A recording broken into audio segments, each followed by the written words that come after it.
Salut à tous, j'espère que vous allez bien. On va se faire un petit point de marché juste avant le FOMC. Ce qu'on peut voir du coup, c'est que le prix sur BTC est bien allé récupérer cette liquidité juste en dessous. Malheureusement, il reste encore cette liquidité qui sont juste là. À très court terme, ça pue. On est revenu dans cette supply ici directement rejeté. En plus, on peut voir ici que ça commence à galérer. Ça nous fait une espèce d'UTAD. Pour moi, il y a de fortes probabilités qu'on vienne corriger à partir d'ici. Et si jamais on vient corriger et qu'on se fait rejeter comme c'est en train de commencer, pour moi, on va venir choper des liquidités en dessous.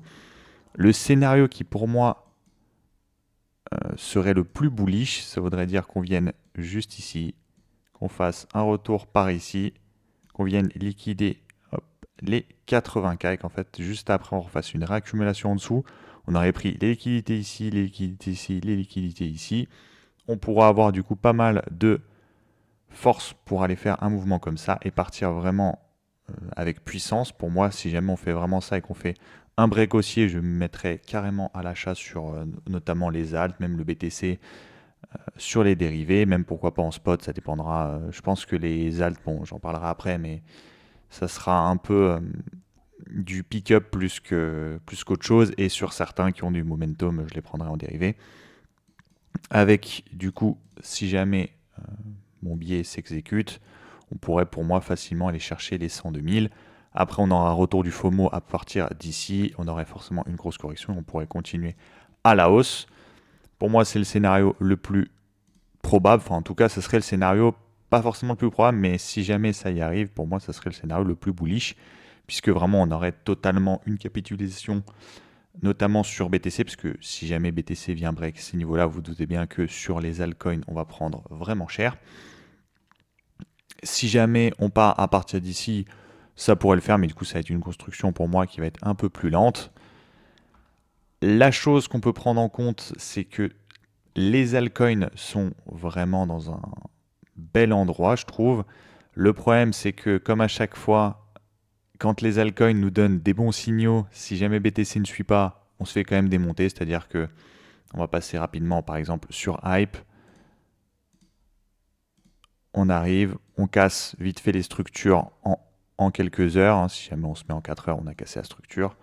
On est venu break ce niveau-là, cassure de structure. Mais si jamais on est en daily, hop, même si techniquement on casse la structure juste ici, pour moi, c'est pas vraiment une vraie cassure de structure. Hein. Je suis désolé, je suis un peu chiant, mais si jamais on se met en weekly, vous voyez que, pardon, on est venu toquer à ma porte, je disais, on peut considérer que graphiquement, on est sur une cassure de structure, mais on est plus sur, du coup, sur une survente. Et là, en fait, on revient juste sur des niveaux, entre guillemets, normaux.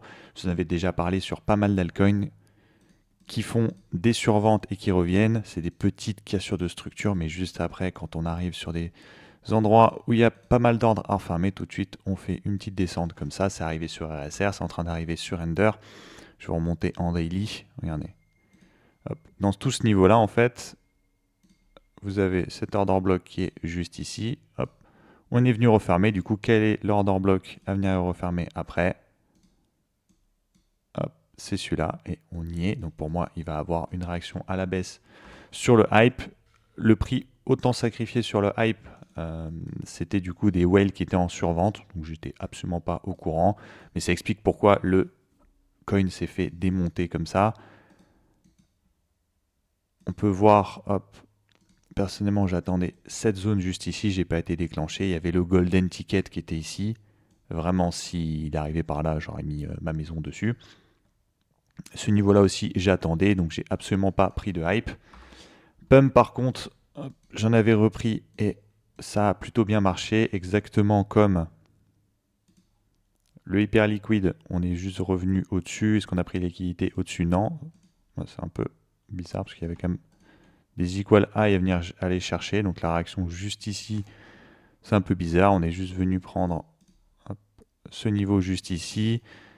Il y aura moyen, je pense, d'avoir une correction aussi si jamais le marché corrige. Bien évidemment, si tout le marché monte, pour moi, hype et hyper liquide vont en profiter et vont commencer à remonter. Mais si jamais vous n'êtes pas dans le train, pour moi, je vous conseille, je vais remettre petit rectangle, vous avez cette zone juste ici. Vous attendez, ça fait à partir d'ici une petite correction de à peu près 15%. Et vous avez déjà un niveau super intéressant. Pourquoi? Parce que si jamais on revient ici avec la liquidité au-dessus plus les equal high, on pourrait avoir une réaction à partir de ce niveau-là. Si vous le prenez ici, vous avez quand même déjà un meilleur risk-reward. Ça reste un altcoin, ça reste vraiment un environnement qui est hyper compliqué. Si le BTC descend dans la zone où je vous ai montré, c'est-à-dire juste en dessous, vous risquez de vous faire démonter aussi. Donc si jamais vous voulez in, il faut y aller vraiment tout petit peu. Un autre altcoin qui peut être intéressant, c'est le Tao. Pourquoi? Parce que le Tao est à contre-courant. On peut voir que hier, par exemple, sur la journée, il y a eu quand même pas mal d'altcoins qui ont monté, même ces derniers jours. Et hop, je vais me remettre. Tao, il a fait des petites performances. Il a fait qu'un plus 4 et un plus 1. Il est pour moi sur une belle zone. Pourquoi? Parce que regardez, hop, on a la zone juste ici de cet order bloc de tout ce mouvement haussier. On avait bel et bien eu, pareil, on n'a pas eu de cassure de structure. Ça, on peut considérer que c'est une cassure de structure, mais à plus long terme, vous voyez bien qu'ici, il y a plein d'ordres refermés. Donc ici, il y a eu pas mal de grabuges, pas mal d'ordres refermés. Et après, on a eu la correction. Donc si vous voulez in, c'est un endroit qui est plutôt pas mal parce qu'on a déjà eu le retracement. Je vous dis d'attendre des retracements. Et pour le coup, là, on en a un. Donc ça peut être intéressant si jamais vous croyez au projet. En plus, ici, on a eu quand même cette bougie-là qui pourrait nous dire qu'on a un bottom. Pareil que sur Hype et sur Pump. Pour moi, je trouve qu'il est beaucoup plus intéressant. La dernière fois, donc il y a une semaine, je vous avais fait une vidéo pour dire que je n'étais pas encore sûr. Pourquoi est-ce que là, je le trouve plus intéressant? Tout simplement parce que les autres ont performé et pas lui. Donc ça veut dire que si jamais, comme d'habitude, il marche, entre guillemets, à contre-courant, on pourra avoir une montée juste ici.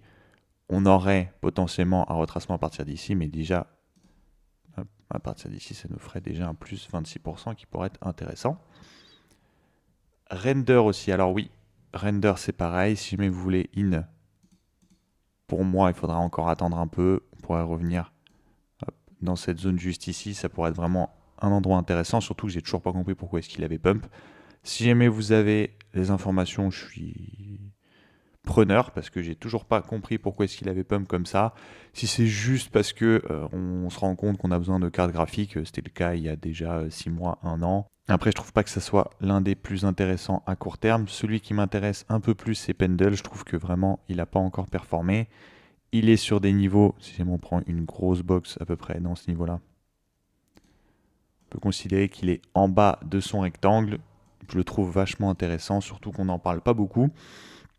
Là, il est sur une trend qui est clairement baissière, mais hop, on a même une zone weekly à peu près de ce niveau-là à surveiller, donc une zone entre 1 et 1,40. Si jamais il descend à peu près dans ce niveau-là, je prendrai une petite allocation sur le token. Syrup aussi, on en a parlé, c'est vrai qu'il est super simple.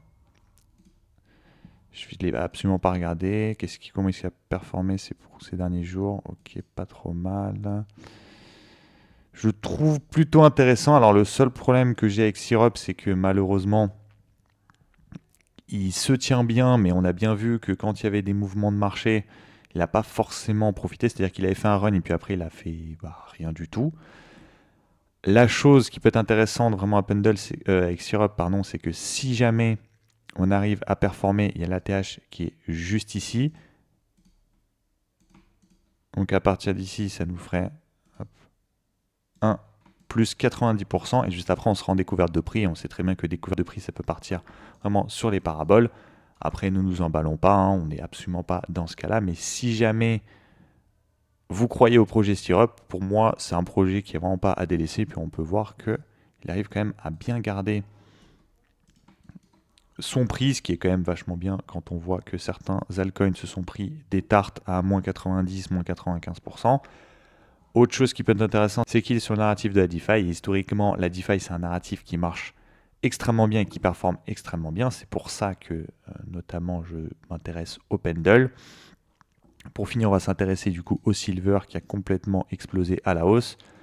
Et je vous le dis, ça va mal finir, hein, ça c'est sûr. Bon, après, ça a mal fini, mais si vous êtes dedans, continuez à surfer. Mais pour moi, là, on arrive, pour moi, dans les zones d'extrême euphorie où on va se prendre une grosse tarte.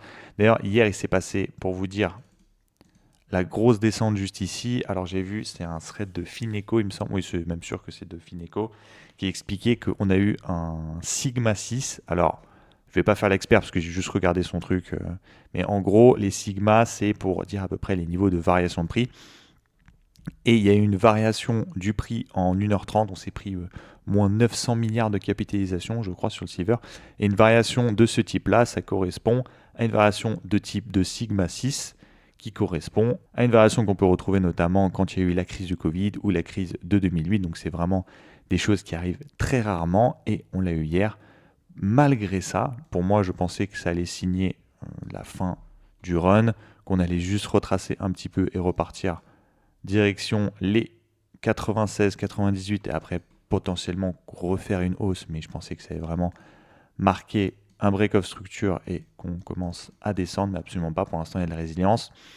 Jusqu'à quand ça va aller, j'en sais rien, mais ce qui est sûr, c'est que quand ça va descendre, ça va vraiment descendre violemment et on va peut-être se repasser un petit épisode juste ici. Le Nasdaq qui pour moi va échoper son ATH. La zone que je regardais, c'est vraiment si on retournait dans cette zone juste ici. Pourquoi? Parce qu'on a vu la liquidité qui avait été prise juste ici. Donc ça veut dire plus de force pour pouvoir perforer ce niveau juste ici. Là, on a fait une petite réaction parce qu'on arrive au niveau de l'ATH et il y avait des liquidités juste ici. Mais pour moi, c'est une question de jours avant qu'on vienne péter l'ATH. Parce que si jamais... Enfin, ça me ferait... Je trouverais ça bizarre qu'on se fasse rejeter juste ici, qu'on ait une réaction à la baisse et qu'on vienne faire le mouvement alors qu'il y avait largement le mouvement... la place de faire le mouvement juste ici, de retracer et de revenir dans ces zones. L'avenir nous le dira, surtout ce soir, ça pourra changer pas mal de choses avec le FOMC.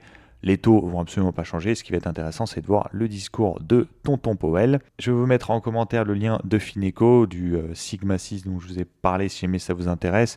Et puis surtout, vous pouvez les suivre sur Twitter. Je trouve qu'ils font vraiment du contenu super qualitatif et c'est super intéressant pour en savoir un peu plus sur la macroéconomie sans non plus se faire gaver d'informations parce qu'ils spamment vraiment pas beaucoup et le peu qu'ils publient sont vraiment très qualitatifs. Sur ce, je vous remercie pour le temps que vous m'avez consacré. Je vous dis à la prochaine. Tchuss!